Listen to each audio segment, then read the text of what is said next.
ಇದು ಒಂದು ಐತಿಹಾಸಿಕ ಗಳಿಗೆ ಅಂತೇಳಿ ನನಗೆ ಅನಿಸುತ್ತೆ. ಕನ್ನಡ ಪರ ಹೋರಾಟಗಾರರೆಲ್ಲರೂ ಕೂಡ ಒಟ್ಟಾಗಿ ಒಂದೇ ವೇದಿಕೆ ಮೇಲೆ ಬಂದಿರತಕ್ಕಂಥದ್ದು ಬಹಳ ಸಂತೋಷದ ವಿಚಾರ ಅಂತೇಳಿ ನಾನು ಭಾವಿಸ್ಕೊಂಡಿದ್ದೇನೆ.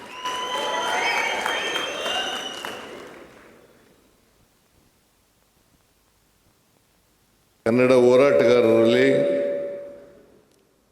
ಯಾವುದೇ ಭೇದ ಭಾವ ಇರಬಾರದು. ಎಲ್ಲರೂ ಕೂಡ ಒಟ್ಟಾಗಿರಬೇಕು.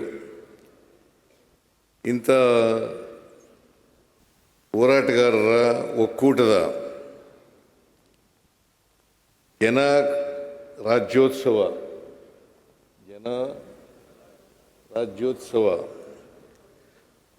ಒಟ್ಟಾಗಿ ಸೇರಿ ಆಚರಣೆ ಮಾಡ್ತಾ ಇರ್ತಕ್ಕಂಥದ್ದು ಭಾಳ ಸಂತೋಷದ ವಿಚಾರ ಅಂತೇಳಿ ನಾನು ಭಾವಿಸ್ಕೊಂಡಿದ್ದೇನೆ. ಇಂಥ ಜನ ರಾಜ್ಯೋತ್ಸವವನ್ನು ಉದ್ಘಾಟನೆ ಮಾಡ್ತಕ್ಕಂಥದ್ದು ನನ್ನ ಪುಣ್ಯ ಅಂತೇಳಿ ನಾನು ಭಾವಿಸ್ಕೊಂಡಿದ್ದೇನೆ. ಇಂಥ ಗಳಿಗೆಗೋಸ್ಕರ ನಾನು ಕಾಯ್ತಾ ಇದ್ದೆ. ಕನ್ನಡದ ಹೋರಾಟಗಾರರೆಲ್ಲ ಒಂದು ಕಡೆ ಸೇರಬೇಕು, ಒಕ್ಕೂಟದ ವ್ಯವಸ್ಥೆಯನ್ನು ಮಾಡ್ಕೋಬೇಕು, ಕನ್ನಡದ ಪರವಾಗಿ, ಕನ್ನಡ ಭಾಷೆಯ ಪರವಾಗಿ, ಕನ್ನಡ ನಾಡು, ನೆಲ ಜಲ ಗಡಿ ಇವುಗಳ ಬಗ್ಗೆ ಹೋರಾಟ ಮಾಡ್ತಕ್ಕಂಥ ಪ್ರವೃತ್ತಿಯನ್ನು ಬೆಳೆಸ್ಕೋಬೇಕು ಅಂತಕ್ಕಂಥ ಮಾತುಗಳನ್ನು ಹೇಳಲಿಕ್ಕೆ ಬಯಸ್ತಾ ಇದ್ದೇನೆ. ಅದಕ್ಕೆ ಕುವೆಂಪು ಅವರು ಒಂದು ಮಾತನ್ನು ಹೇಳಿದ್ದಾರೆ, ಎಲ್ಲಾದರೂ ಇರು, ಎಂತಾದರೂ ಇರು, ನೀನು ಕನ್ನಡಿಗನಾಗಿರು ಅಂತ ಹೇಳ್ತಾರೆ. ಎಲ್ಲಾದರೂ ಇರು, ಎಂತಾದರೂ ಇರು, ನೀನು ಮೊದಲು ಕನ್ನಡಿಗನಾಗಿರು ಅಂತ ಹೇಳ್ತಾರೆ. ಅದರಿಂದ ನಾವೆಲ್ಲರೂ ಕೂಡ ಕನ್ನಡಿಗರು. ಅದಕ್ಕೆ ನಮ್ಮ ಕರ್ನಾಟಕದಲ್ಲಿ ನಾನು ಸಾರಾ ಗೋವಿಂದ ಹೇಳಿದ್ರಲ್ಲ, ನನಗೆ ರಾಮಕೃಷ್ಣ ಹೆಗ್ಡೆಯವರು ಮುಖ್ಯಮಂತ್ರಿಗಳಾಗಿದ್ದರು. ಆಗ ನನಗೆ ಒಂದಿನ ಕರೆದು ನೀನು ಕನ್ನಡ ಕಾವಲು ಸಮಿತಿ ಅಧ್ಯಕ್ಷನಾಗು ಅಂತ ಹೇಳಿದ್ರು. ಅದು 1983ರಲ್ಲಿ. ನಾನು ರಾಮಕೃಷ್ಣ ಹೆಗ್ಡೆಯವ್ರಿಗೆ ಕೇಳಿದೆ, ಸರ್, ನಾನು ಕರ್ನಾಟಕದಲ್ಲಿ ಕನ್ನಡ ನಾಡಿನಲ್ಲಿ ಕನ್ನಡ ಕಾಯಲಿಕ್ಕೆ ಒಂದು ಸಮಿತಿ ಬೇಕು, ಅದರ ಅಧ್ಯಕ್ಷನಾಗಲಿಕ್ಕೆ ನಾನು ಸಾಧ್ಯ ಇಲ್ಲ ಅಂತಕ್ಕಂಥ ಮಾತುಗಳನ್ನು ಹೇಳಿದೆ. ಜೊತೆಗೆ ನಾನು ಕನ್ನಡ ಭಾಷೆಯನ್ನು ಅಧ್ಯಯನ ಏನು ಮಾಡಿಲ್ಲ, ಕನ್ನಡ MA ಏನು ಮಾಡಿಲ್ಲ, ಆದ್ದರಿಂದ ನಾನು ಸೂಕ್ತ ಅಲ್ಲ ಅಂತಕ್ಕಂಥ ಮಾತುಗಳನ್ನು ಹೇಳಿದೆ. ಆಗ ರಾಮಕೃಷ್ಣ ಹೆಗ್ಡೆಯವರು ಹೇಳಿದ್ರು, ಇದು ಮೊದಲನೇ ಸಮಿತಿ, ನೀನು ಕನ್ನಡದ ಬಗ್ಗೆ ಅಭಿಮಾನಿ ಇದೆಯಾ, ಆದ್ದರಿಂದ ನೀನೇ ಆಗಬೇಕು ಅಂತ ಹೇಳಿದ್ರು. ಹಾಗಾಗಿ ನಾನು ಒಪ್ಕೊಂಡು ಸುಮಾರು 1.5 ವರ್ಷ ಕನ್ನಡ ಕಾವಲು ಸಮಿತಿ ಅಧ್ಯಕ್ಷನಾಗಿದ್ದೆ.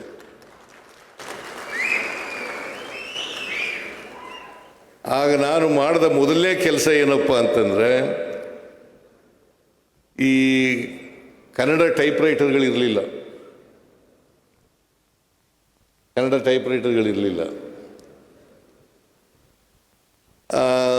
ಎಲ್ಲ ಕಡೆ ಇಂಗ್ಲೀಷ್ ಟೈಪ್ರೈಟರ್ಗಳಿದ್ದವು.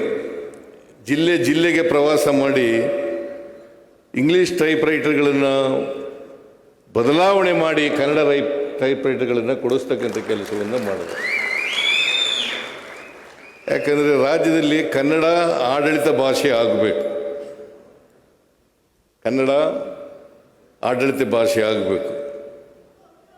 ಮತ್ತು ನಮ್ಮೆಲ್ಲರ ಆಡು ಭಾಷೆ ಆಗಬೇಕು.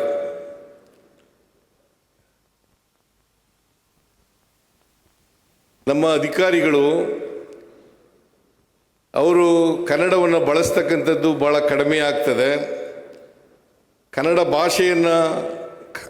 ಕನ್ನಡವನ್ನು ಬಳಸ್ತಕ್ಕಂಥದ್ದು ಅನಿವಾರ್ಯ ಆಗಬೇಕು. ಆ ಕೆಲಸವನ್ನು ಮಾಡಲೇಬೇಕು ಅಂತೇಳಿ ತೀರ್ಮಾನ ಮಾಡಿ ನಾನು ಯಾರೇ ಇಂಗ್ಲೀಷ್ನಲ್ಲಿ ಮಾತಾಡಿದ್ರೂ ಕೂಡ ಕನ್ನಡದಲ್ಲೇ ಮಾತನಾಡ್ತಕ್ಕಂಥ ಕೆಲಸವನ್ನು ಪ್ರಾರಂಭ ಮಾಡಿದೆ.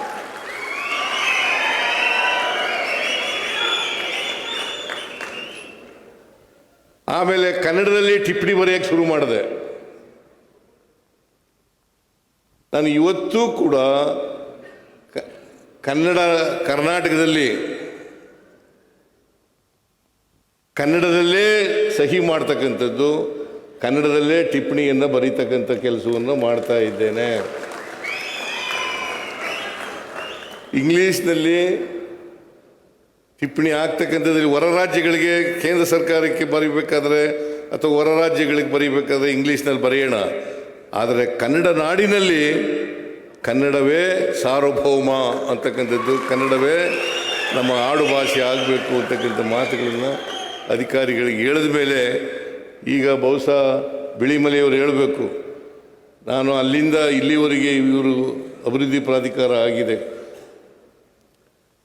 ಈಗ ಸ್ವಲ್ಪ ಸುಧಾರಣೆ ಆಗಿದೆ ಅಂಥೇಳಿ ನನಗೆ ಅನಿಸುತ್ತೆ.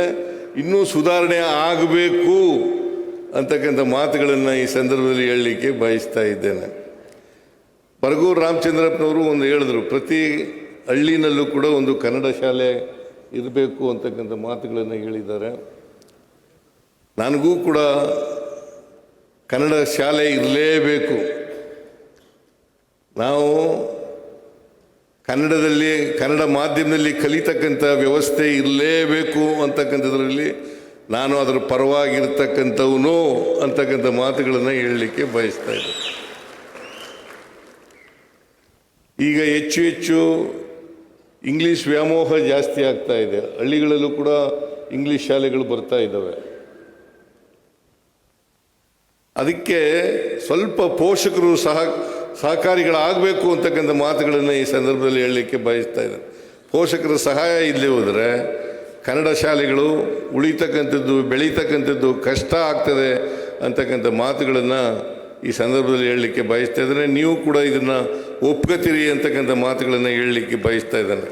ಆದರೂ ಕೂಡ ಬರಗೂರು ರಾಮಚಂದ್ರಪ್ಪನವರು ಹೇಳದಂತೆ ಕನ್ನಡ ತಜ್ಞರು ಯಾರಿದ್ದಾರೆ, ಕನ್ನಡದ ಪರವಾಗಿರ್ತಕ್ಕಂಥ ಜನ ಇದ್ದಾರೆ, ಅವ್ರದ್ದು ಎಲ್ಲರದ್ದು ಕೂಡ ಒಂದು ಸಭೆಯನ್ನು ಕರೀತೇನೆ ಅಂತಕ್ಕಂಥ ಮಾತುಗಳನ್ನು ಈ ಸಂದರ್ಭದಲ್ಲಿ ಹೇಳಲಿಕ್ಕೆ ಬಯಸ್ತಾ ಇದ್ದೇನೆ. ಅದನ್ನು ಕೂಡಲೇ ಆದಷ್ಟು ಜಾಗ್ರತೆ ಆ ಸಭೆಯನ್ನು ಕರೆದು ಅಲ್ಲಿ ಏನು ತೀರ್ಮಾನ ಬರ್ತದೆ ಆ ತೀರ್ಮಾನವನ್ನು ಸರ್ಕಾರ ಜಾರಿ ಮಾಡ್ತದೆ ಅಂತಕ್ಕಂಥ ಮಾತುಗಳನ್ನು ಈ ಸಂದರ್ಭದಲ್ಲಿ ಹೇಳಲಿಕ್ಕೆ ಬಯಸ್ತಾ ಇದ್ದೇನೆ. ಆಮೇಲೆ ಭಾಳ ಮುಖ್ಯವಾಗಿ ನಾರಾಯಣಗೌಡರು ಕೂಡ ಹೇಳ್ತಾರೆ, ಸಾರಾ ಗೋವಿಂದ ಕೂಡ ಹೇಳ್ತಾರೆ, ಬೇರೆ ಕನ್ನಡ ಪರ ಚಳುವಳಿಗಾರರು ಕೂಡ ಹೇಳ್ತಾರೆ ಅಂತಕ್ಕಂಥ ಮಾತುಗಳನ್ನು ತಿಳ್ಕೊಂಡಿದ್ದೇನೆ. ದ್ವಿಭಾಷಾ ನೀತಿಯನ್ನು ಮಾಡಬೇಕು ಅಂತಕ್ಕಂಥ ಮಾತುಗಳನ್ನು ಹೇಳ್ತಾರೆ.